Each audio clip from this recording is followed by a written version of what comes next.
오늘 사무엘하 11장의 말씀, 어제에 이어서 이제 다윗의 어떤 끔찍한 이 범죄에 대해서 소개를 하고 있는데요. 우리 속담에 바늘도둑이 소도둑된다는 말처럼 처음에는 작았던 어떤 유혹에 시작됐던 것이 간음죄가 되어지고, 그리고 그것을 인멸하기 위해서 살인까지 가게 되어지는 그런 장면을 오늘 말씀을 통해서 보게 되어집니다. 우리아가 얼마나 또 충성스러운 사람이었는가도 보게 되어지죠. 이 다윗은 어떻게 하면 이 밧세바의 관계에서 그렇게 부정한 것을 없애고자 전쟁 중이었던 우리아를 소환해냅니다. 그래서 술을 먹이고, 그래서 집에 가서 잘 줄 알았는데 집에 가서 자진 않은 거예요. 둘째 날도 그렇게 하지만 결국 그 일이 성사되지 않을 것을 알게 됐습니다. 왜냐하면 우리아가 너무나 충성스러운 사람이었던 것이죠. 그래서 결국 이 죄를 은폐하기 위해서는 우리아를 죽일 수밖에 없구나라고 생각해서 그는 밀서를 우리아 편에 보내 요압을 통해서 죽게 합니다. 저는 이제 이 말씀을 보면서 이 죄가 얼마나 사람을 그렇게 이렇게 간교하고 타락한 모습으로 바꿔버리는가, 이 죄의 엄청난 그런 어떤 무기라고 해야 되나요, 능력이라고 해야 되나요, 그런 모습들을 보게 돼요. 우리가 평상시 알고 있었던 다윗의 모습과는 전혀 다른 모습이 아닙니까? 그 반면에 우리아의 모습은 다윗과 비교되었을 때 너무나 충성스러운 사람으로, 의로운 사람으로 그렇게 표현이 되어져 있습니다. 그렇게 이 다윗이 그렇게 간사하고 아주 타락한 모습으로 변질된 이유가 무엇인가? 바로 죄가 그 안에 들어왔기 때문이라는 것이죠. 이 우리아가 충성스럽게 얘기하는 그 속에서도 다윗의 그 타락한 모습들은 계속 드러나고 있습니다. 오늘 본문 11절에 한번 보시게 되면 그가 왜 너 집에 가지 않느냐라고 이야기할 때 언약궤와 이스라엘과 유다가 야영 중에 있고 자기의 주인이었던 요압과 부하들도 여전히 바깥에서 들에서 진을 치고 있고 전쟁 중에 있는데 내가 혼자 어떻게 집에 들어갈 수 있습니까? 이런 이야기를 하는 거예요. 그러니까 우리아는 이 얘기를 통해서 얼마나 충성스러운 모습인지, 반면에 그렇게 이스라엘이 야영 중에 있고 전쟁 중에 있음에도 불구하고 다윗은 왕궁에 있었던 겁니다. 그래서 그냥 낮잠도 푹 자다가 저녁에 일어나서 왕궁을 걷다가 목욕하는 여인을 본 것이죠. 어찌 보면은 그는 만약에 그 전쟁에서 그가 나갔다면 이런 일이 없었을 것인데, 그 우리아는 그렇게 이스라엘을 생각하고 전쟁을 생각하고 있는데 다윗은 그렇지 못한 모습인 겁니다. 또 뿐만이 아니라 이 우리아의 손에 밀서를 들려보냅니다. 아마 중간에 가다가 혹시 내 왕이 내 주에게 뭔 얘기를 하려고 하나, 그 밀서를 한 번이라도 펴봤다면 아마 우리아는 다른 생각을 할 수 있었을 텐데, 자기 일을 해하고자 하는 그 밀서가 자기 품에 있었음에도 불구하고 그는 한 번도 그 밀서를 보지 않고 자기 주인이었던 요압에게 건네줍니다. 얼마나 충성스러워요. 그런 가운데 그 밀서를 우리아 편에 줬던 이 다윗의 모습은 얼마나 간교한 모습으로, 얼마나 정말 그렇게 잔인한 모습으로 그렇게 소개가 되어지는지. 그래서 죄의 앞에서 이렇게 우리가 잘 알았던 정말 골리앗을 때려눕히고 정말 사울은 천천히요 다윗은 만만이다라고 그렇게 노래 불렀던 이 다윗이 한순간에 꺾여진다는 겁니다. 창세기에서도 보게 되면 이 아담과 하와가 선악과를 먹고 나서 아담이 한 게 있어요. 처음에 이 선악과를 먹기 전에는 하나님이 짝지어 주신 하와를 보면서 내 뼈 중에 뼈요 살 중에 살이라 그러면서 너무너무 그렇게 노래하고 찬양했던 이 아담이 어느 순간 자기가 죄를 짓고 나니 하나님이 짝지어준 이 하와가 나를 먹으라고 했습니다. 하나님 탓을 하고 여인 탓을 하면서 그렇게 이 죄에 대해서 그 두려움 때문에 그가 그렇게 나약한 모습으로 바뀌어지는 것, 그 이유가 무엇인가? 바로 죄가 우리 안에 들어왔을 때 이렇게 되어진다는 것입니다. 저는 오늘 본문의 말씀을 좀 묵상하고 기도하는 가운데 하나님께서 두 가지 또 붙들게 하는 기도 제목이 있었는데요. 첫 번째는 거룩하고 사랑이 있는 교회가 되게 하여 주옵소서라는 기도 제목을 붙들게 했습니다. 우린 보통 이 다윗이 이렇게 파렴치한 죄를 졌구나라고 하는데 사단이 왜 다윗에게 그렇게 유혹해서 넘어뜨렸는가? 이 다윗이 이렇게 넘어진 것을 보면서 사람은 역시 믿을 만한 존재가 아니구나, 사람은 믿어야 될 존재가 아니라 사랑해야 될 존재라는 것이죠. 세상에 어떤 누구도 하나님이 아닌 이상에서야 우리는 연약할 수밖에 없다는 것입니다. 그러니 우리가 그것을 감싸 안아야 되겠죠. 이 다윗과도 같은 문제가 옛날 다윗 때만 있었겠습니까? 교회 공동체가, 어느 공동체가 설 때마다 이 종교 지도자들을 그렇게 앞세워서 넘어뜨리를 위해서 얼마나 사단이 그 공동체를 분열시키고 무너지게 만들었는지. 아마 요즘에도 우리 교회들 안에 이런 사건들이 너무나 많지 않았습니까? 사단이 그냥 단순히 다윗만 노린 것이 아니라 하나님이 사랑했던 다윗, 이스라엘 공동체를 무너뜨리고자 하는 거예요.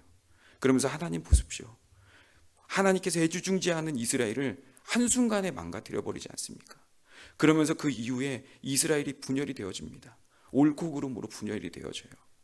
종교 지도자들의 타락으로 인해서요, 정말 우리 각가지 교회들 공동체들이 서로 힘들고 어려워했습니다. 근데 그 힘들고 어려움을 넘어서 사단의 도구가 되어버린 것이죠. 어느 순간 공동체를 그냥 파해버리는 거에 이 사단의 관계에 놀아나는 경우들이 참 많다는 것입니다. 어떤 한 경우에는 우리가 연약한 게 덮어주자는 소리가 있습니다. 근데 그 덮어주자는 소리를 또 한편에서는 야, 그 죄인데 왜 덮어주냐, 그러면서 거룩함이냐 사랑이냐 이 두 가지를 가지고 옥신각신하는 것이죠. 근데 대부분 안타깝게도 그냥 거룩함만 붙잡는 거예요. 그러다 보니 교회가 깨지고 그 공동체가 건강하게 세워질 기회가 없어지는 것을 보면서 참 너무 안타깝다는 생각을 하게 됐습니다. 우리 교회는요, 정말 이 사단의 관계에 지혜로워야 될 줄 믿습니다. 그러기에 연약한 그런 것 가운데서 그들이 그 죄를 짓지 않도록 우리가 거룩함으로 서 있어야 되고, 그리고 그들이 스스로 자백할 수 있는 그런 어떤 교회 공동체 분위기가 있어야 되지 않겠습니까? 자기가 얼마나 큰 죄와 어려움이 있겠어요. 근데 그 죄에 대해서 교회 안에서도 이야기할 수 없는 것. 제가 2000년도인가요? 제가 정말 그 한국 그 문화 안에 큰 강탈을 했던 게 구성애 씨의 그 성에 대한 것들을 그렇게 이야기하는 거였습니다. 그동안에 얼마나 많은 사람들이 성에 대한 부분들을 몰라서 감추고 그랬는지. 그래서 구성애 씨가 강의하는 그런 것들을 통해서 많은 사람들이 막 이렇게 이런 걸 얘기할 수도 있는 거예요. 이런 고민도 풀어놓을 수 있어요. 하는 것들이 젊은이들 사이에 정말 한국 어떤 전체적인 문화 안에 있었습니다. 그러면서 저는 안타까웠던 것은 이게 교회가 해야 될 일인데 교회 안에서 그런 이야기를 할 수 없다는 것이 과연 바른 것인가?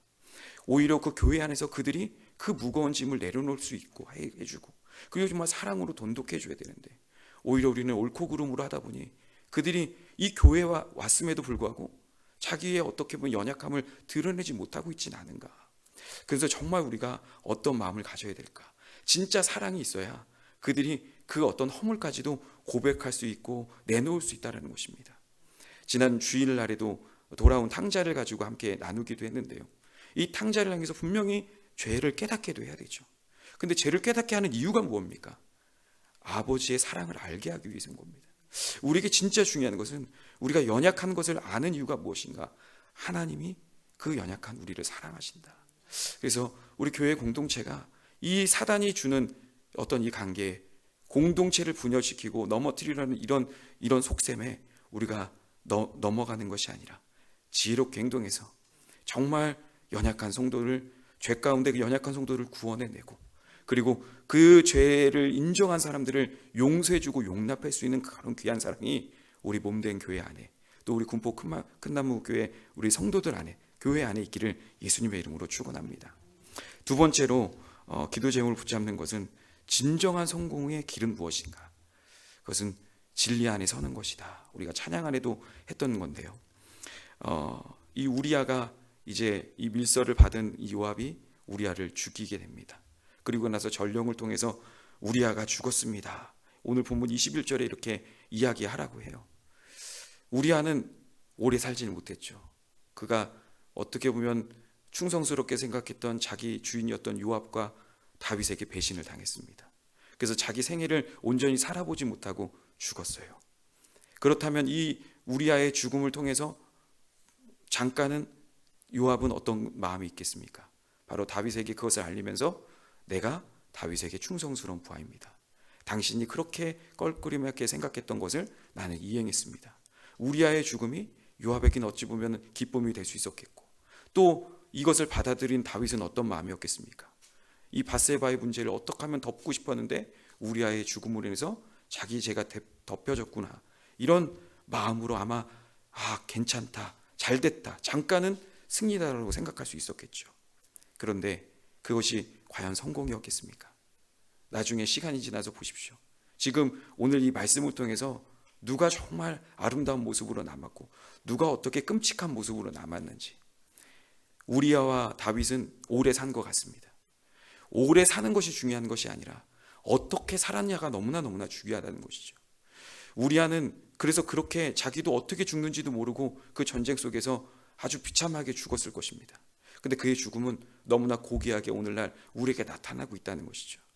세상의 성공을 위해서 우리가 그 진리를 내버리고 불의와 타협하게 되어지면 겉으로 봤을 때는 성공한 것 같지만 나중에는 반드시 그것에 대해서 정말 심판하신다는 것을 오늘 성경을 통해서 이야기하고 있습니다. 우리가 정말 어디 안에 있어야 되는가?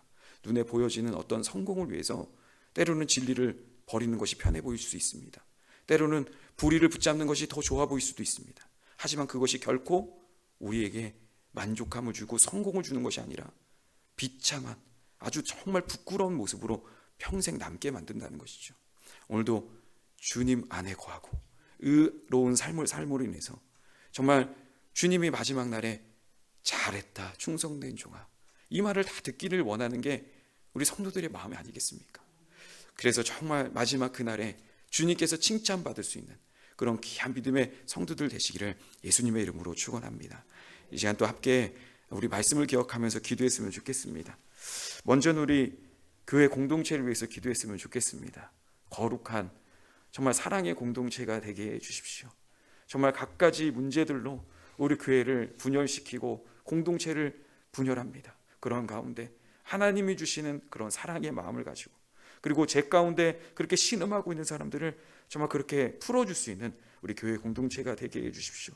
그리고 세상의 성공에 또한 눈이 어두워 사는 것이 아닌 정말 하나님의 말씀대로 그렇게 죽으면 죽으리라, 그렇게 믿음으로 가겠던 믿음의 선진들과 같이 그런 믿음의 삶을 살게 하여 주옵소서. 오늘 말씀에 은혜 받은 대로 함께 합심해서 주여 한번 부르고 기도하겠습니다.